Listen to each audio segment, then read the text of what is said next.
जहां एक तरफ क्या चीन ग्रेट लीप फॉरवर्ड में जा रहा है, यानी एक ऐसा खौफ जिसमें वही समय लौटेगा जब चीन में लोग खुद को खाने लगे थे। जानेंगे खौफनाक दौर में क्यों लौट रहा है चीन। तो वहीं दूसरी तरफ सबसे बड़ी खबर, आखिरकार 180 मिस्र के सैनिक भारत में क्यों उतरे। जानेंगे क्या कुछ चल रहा है जियोपॉलिटिक्स में। आइए जानते हैं इन खबरों को विस्तार से। चीन में एक कम्युनिस्ट नेता थे, माओ त्से तुंग। समझ लीजिए कि जिनपिंग का ये दादा था। इसने ऑर्डर दिया था, गौरैये, चूहे, मक्खी, मच्छर, खटमल को मारो। जब तक नहीं मारते हो तब तक शांत नहीं बैठो। इनके नीतियों के कारण चीन में अकाल पड़ गया, और ऐसा अकाल कि माओ के कार्यकाल में करीब 5 करोड़ लोग भूख से मारे गए। अब अंदाजा आप लगा सकते हैं कि इसकी नीतियां कितनी खराब थी। जब माओ त्से तुंग को समझ में नहीं आने लगा और उसे ऐसा लगने लगा कि उसकी नीतियों की वजह से अब जनता बागी बन जाएगी, तब उसने ये कहा कि तुम्हें जो मिले उसे ही खा जाओ। मतलब कि कीड़े मकोड़े, कुत्ते, बिल्ली। अभी जो आप चीन में देखते हैं इस तरीके का चलन है कि ये कुछ भी खा लेते हैं। ये माओ त्से तुंग के जमाने से शुरू हुआ। लोगों को भूख लगने लगी, अनाज नहीं थे। अनाज का इन्होंने पूरा साइकिल ही खत्म कर रखा था, जिसकी वजह से अकाल पड़े। और इस अकाल में लोगों को जब खाने को कुछ नहीं मिलने लगा तो पहले इन्होंने जानवरों को खाना शुरू कर दिया। कोई भी जानवर मिलने लगे उसे खाने लगे। एक समय हालात ऐसे बन गए कि लोगों ने, कहा जाता है, एक दूसरे को ही खाना शुरू कर दिया।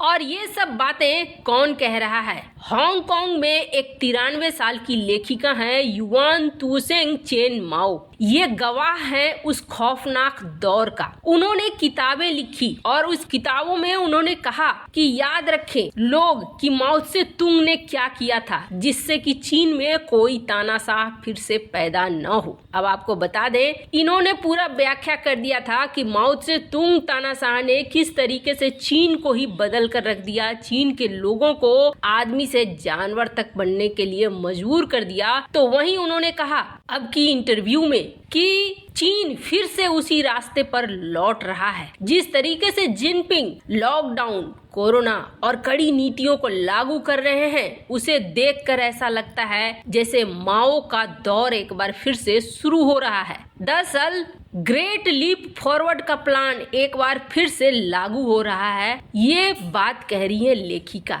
आखिर है क्या मामला? 1949 में माओ ने लाया ग्रेट लीप फॉरवर्ड। 5 साल के लिए ये अभियान था। इस अभियान में माओ त्से तुंग ने कहा था कि हम चीन को बदल देंगे, आर्थिक सामाजिक तौर पर बहुत ताकतवर बना देंगे, हम खेती के क्षेत्र में आधुनिकीकरण कर देंगे, सब कुछ बहुत अच्छा कर देंगे। और इसी समय इसने अभियान चलाया मारो 4। इस अभियान में गौरैया, मक्खी, मच्छर और चूहे जैसे 4 जीवों को मारना था। उसका मानना था कि देश का काफी अनाज गौरैया खा जाती है। उसकी इस नीति के कारण साल भर के अंदर चीन से गौरैया खत्म हो गई। गौरैया के खात्मे से खेतों में कीड़े मकोड़ों की तादाद बढ़ी और वो सारा अनाज चट कर गए। उस साल चीन के इतिहास में सबसे बड़ा अकाल आया। इन सब की वजह से चीन की इकोनॉमी चरमरा गई और देश भुखमरी के कगार पर पहुंच गया। कुल मिलाकर प्लान पूरी तरीके से फ्लॉप हो गया। चीन के इतिहासकार यू जिंगवांग रिसर्च के अनुसार 5 करोड़ 60 लाख लोगों को जान गंवानी पड़ी। इस प्लान के कारण हुई हताशा और भूखमरी के बारे में लिखती हैं। उन्होंने कहा, एक इंसान की कहानी सुनी जो भूख की वजह से खुद को खाने लगा। पहले तो उन्हें इस बात पर यकीन नहीं हुआ। वो कहती हैं, पहले तो मैंने सोचा कि ये एक अफवाह है, लेकिन इस दौरान एक गांव में रहते हुए मेरी सोच बदल गई। माओ ने चीन को विनाशकारी स्थिति में लाकर खड़ा कर दिया। मैंने देखा कि वास्तव में भूख की चरम पर लोग ऐसा कर सकते हैं। ये बड़ी बात नहीं है, बल्कि जिंदगी की कड़वी सच्चाई है जिसे कोई स्वीकार नहीं करेगा। चेन कहती है कि उनके पास दुनिया के लिए एक चेतावनी है। चीन के राष्ट्रपति शी जिनपिंग का जिक्र करते हुए वो कहती हैं, जब आप माओ की तरह काम करते हो तो मुझे डर लगता है। मैं इस वजह से लिखती हूँ ताकि लोगों को चीन के उस भयानक दौर का पता चले, भविष्य में फिर से वैसा न हो, इस चीज को समझे। लोग माओ जैसे नेता के समर्थन से पहले 100 बार सोचें। ये वो लेखिका हैं जिन्होंने काफी कुछ लिखा था,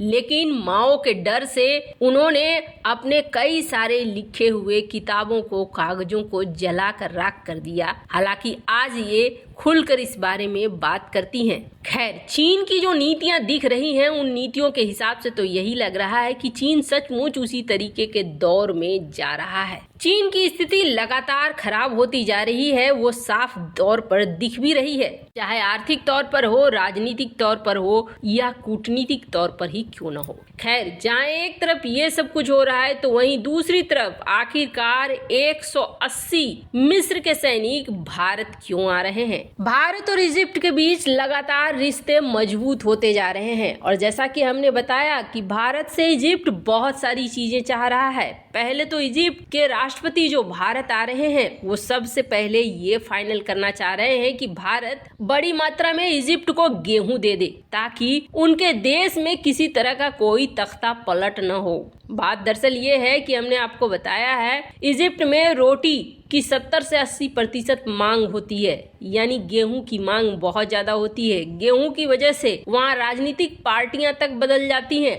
ऐसे में भारत एक महत्वपूर्ण भूमिका में है इजिप्ट के लिए। और न सिर्फ इतना, अब इजिप्ट भारत से प्रलय मिसाइल भी चाह रहा है। भारत ने प्रलय मिसाइल को अपनी सेना में शामिल किया है और प्रलय की ताकत को देखते हुए इजिप्ट भारत से प्रलय मिसाइलों की डील करना चाह रहा है। कुल मिलाकर कहें तो ये अरब देश भारत के साथ हथियारों के साथ साथ अनाज का भी व्यापार काफी बड़े तौर पर करना चाह रहा है। इजिप्ट और भारत के बीच लगातार दोस्ती भी बढ़ती जा रही है, जिसकी वजह से भारत ने इस अरब देश के राष्ट्रपति को न्योता दिया है 26 जनवरी की परेड में आने के लिए और इन्होंने स्वीकार भी कर लिया है।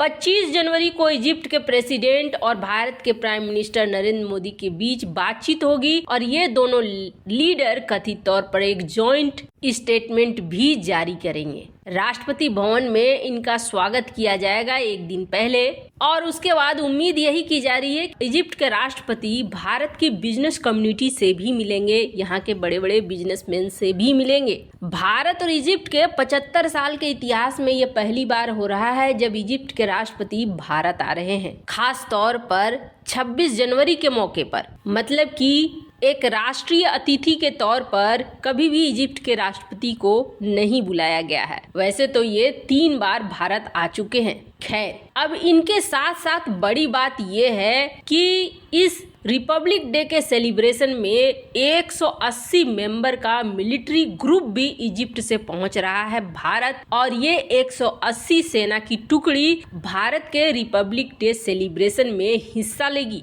कहा जा रहा है कि भारत और इजिप्ट के बढ़ते हुए रिश्ते को दिखाने के लिए इस काम को किया जा रहा है। इसके अलावा कहा जा रहा है 6 से ज्यादा MOU भारत और इजिप्ट के बीच साइन होंगे। क्या आपको लगता है कि नई सरकार की वजह से भारत देश दुनिया में बहुत कुछ बदल रहा है? कमेंट कर अपनी राय जरूर बताएं। जल्द मिलते हैं अगले वीडियो में नई खबर के साथ।